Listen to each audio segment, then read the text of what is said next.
This was probably one of the hardest things that I ever wrote in my whole life.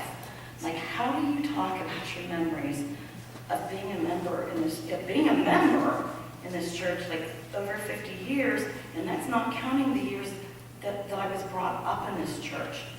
And my first memories that I do have are of the old church before the remodel. I remember Darkwood. And lots of people. Those are my, and the stairwell to go downstairs was over on that side of the church. Those are about my only memories that I do remember of the old church. I have more memories after the remodel. I don't even know where we went during the remodel.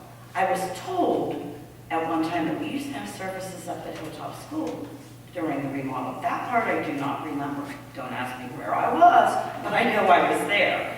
Okay, but as I grew up, my mother made sure that we attended church every single solid Sunday. Okay, the only times that we weren't allowed to come is when we were sick. If we had friends stay over, our friends did come. And I remember those opening exercises downstairs, singing with Barb Norris playing the piano and my mom leading the singing. And then, oh, lo and behold, after they left, I kind of went in and took over as leader of opening exercises for Sunday school. And my mom played the piano, Barb Norris played the piano. I remember Pat Dolan's helping, Karen King being a Sunday school teacher then.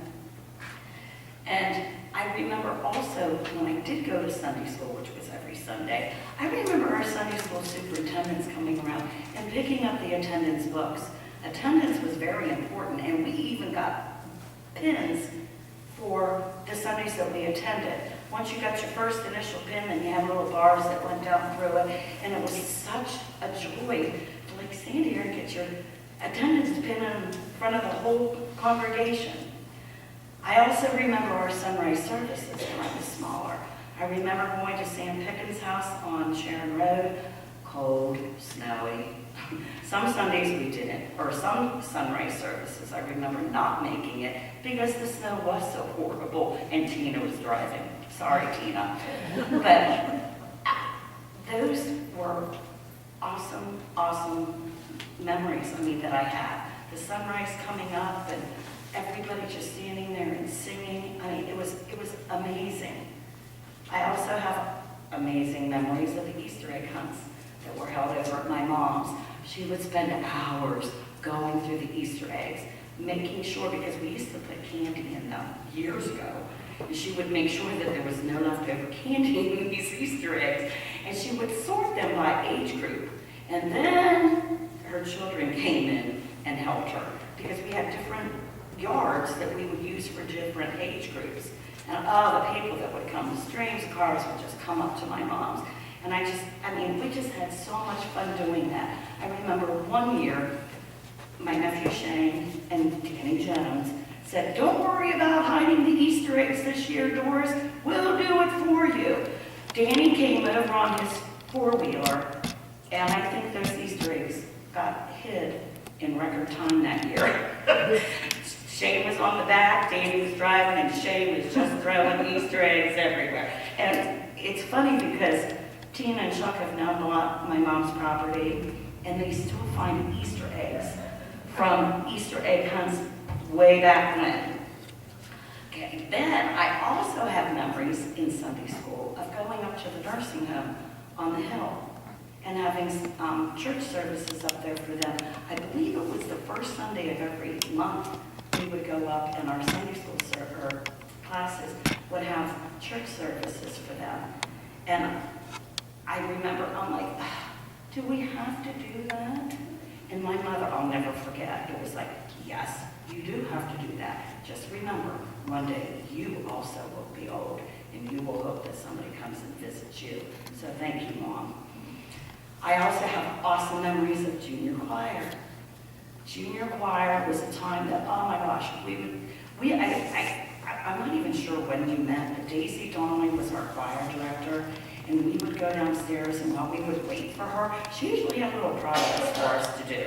And some of those projects include making some of the banners that still hang in the sanctuary today. So some of those are pretty old. That's all I'm going to say. Then I remember the first time that I was invited to go sing in the senior choir. I was so happy. I'm like, oh my gosh, I get to sit with, to me, the greats. Hester Lash, Roberta Mitchell, Doris Morrison. I got to sit in between Ruth Fitch and Liz Mercer. And I thought, oh, they sing like angels. I hope that one day I can sound like that. But I really enjoyed, singing with Mickey Green as my director. And I remember the time we would put into our very, very elaborate Christmas cantatas and also our Easter cantatas, which were also very amazing. Youth group was another one of my memories. I remember coming after school, getting off the bus. I couldn't wait for youth group. Why? Because Henry Lash always cooked us dinner. I love to eat, but that was like one of the best times ever. I remember, and it's weird, I don't remember some of our advisors. I do not know who they were, but I remember Henry cooking for us. And then I remember, when the time came that I got old enough that I became a youth leader advisor, which I truly, I love doing that, and I appreciated being asked to do it. I also remember some of our organists and our pianists. I remember Evelyn Pugh. I remember Henry Lash. Henry Lash could just, oh my gosh, play those piano keys like you would not believe. And I remember when I got married in this church, Henry was our organist at that time. And I said, Henry, would you please do me a favor? Please don't play the organ for my wedding. And he said, oh, thank you, because I don't know how. And I'm like, oh goodness. So he played the piano for my wedding, which I truly, I think I like that better. I don't know. I don't. Organ music is okay, but I just didn't like it at a wedding. I don't know why. That's just me. But then I remember also Janet Harris playing the organ, playing the piano, and I remember Jane Wycott. Dear Jane, we do miss you. Okay, I remember hayrides. I remember the hayrides being on Saturdays.